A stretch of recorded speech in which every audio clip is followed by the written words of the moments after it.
This might not come as a surprise to anybody, but I want to talk about Newfoundland.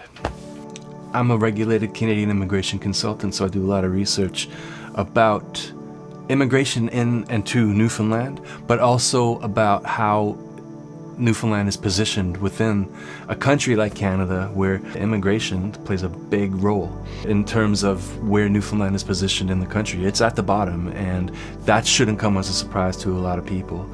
I really feel like the change has started. There are a lot of reasons to doubt my optimism. We have a lot of big promises that were broken over the centuries, really. But there's a lot of reason to feel good about where the province is going and where we are going as Newfoundlanders and as prospective Newfoundlanders. I feel really excited, but I also feel like there's so much work to be done, and I want to be part of that work.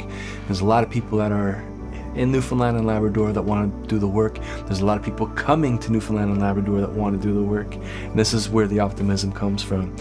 We've got people that are making their homes in Newfoundland right now that, mark my words, we're going to be reading about in textbooks in the future, because they're change makers. They're powerful people, or sometimes they're unassuming. They don't realize how much power they have, but they are making changes that need to happen in the province. And there's more and more people like that coming through all the time.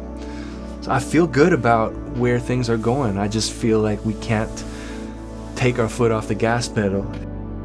Newfoundland and Labrador is part of Atlantic Canada, and because of that, they were part of the Atlantic Immigration Pilot Program that was started in 2017. Now that program has been very successful. Canada is meeting the goals that it intended on meeting through the program. Immigration in Atlantic Canada is increasing. Retention of new immigrants is rising. People are coming to Atlantic Canada and staying in Atlantic Canada. There's still a lower retention rate in terms of people that come to Atlantic Canada, so a lot of them still move to Ontario, British Columbia, Alberta. For a place like Newfoundland or New Brunswick or Prince Edward Island, the retention rate increasing to about 50% is an increase. It's good news. Still, it's not good enough. It needs to keep improving, which means that the provinces and the municipalities within the provinces need to continue the work that they're doing to make sure that people that come feel welcomed and feel like they have an actual future. And that work is happening. I don't think it's easy work. I think that people are doing the right things and learning as they go. But they need to continue learning. They need to continue improving. Newfoundland set a goal back in 2016 or 2017 to get to a stage where they were welcoming 1,700 permanent residents per year, okay? The goal was for 1,700 permanent residents by 2022, and they met and exceeded that in 2021. Now the goals are basically on par with the rest of the country, trying to get to 1% annually of the entire population of the province, which, rounding down, would be about 5,000 new permanent residents a year. And I believe the goal is for 2026, so there's still a little bit of time to make that happen. So it's possible, and how is that possible? It's talking more about Newfoundland. But I'm really optimistic about what I see now and what I see for the future. We have people that are coming here from all over the world who love it here. And it starts there. We need more people in general. We need people that have moved away to come back.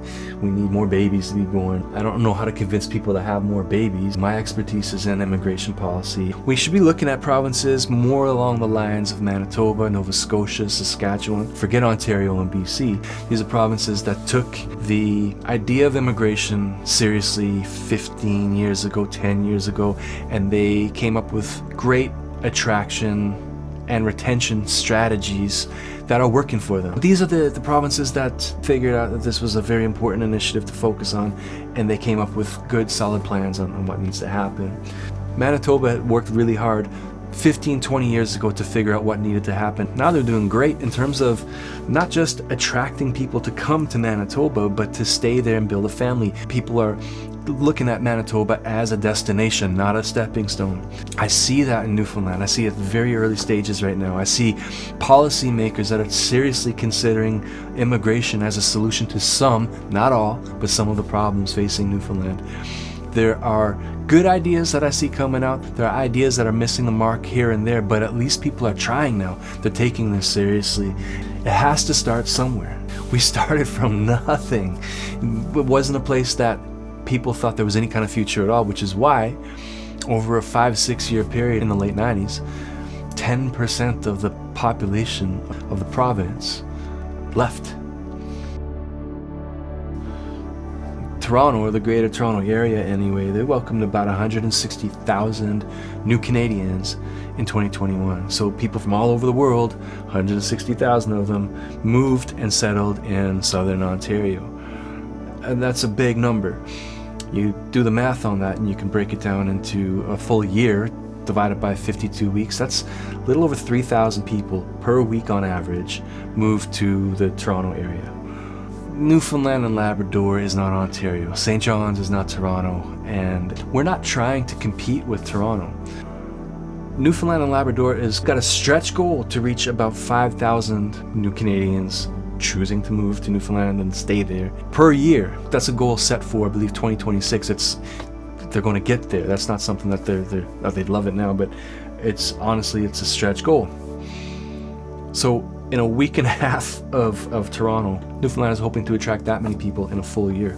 I don't think that that's impossible. We've gone from essentially no immigration to a place where there's some activity. I think that there's still work to do to get to that point, but work is being done. Goals are being exceeded. People are staying in increasing numbers once they arrive. Good things are happening.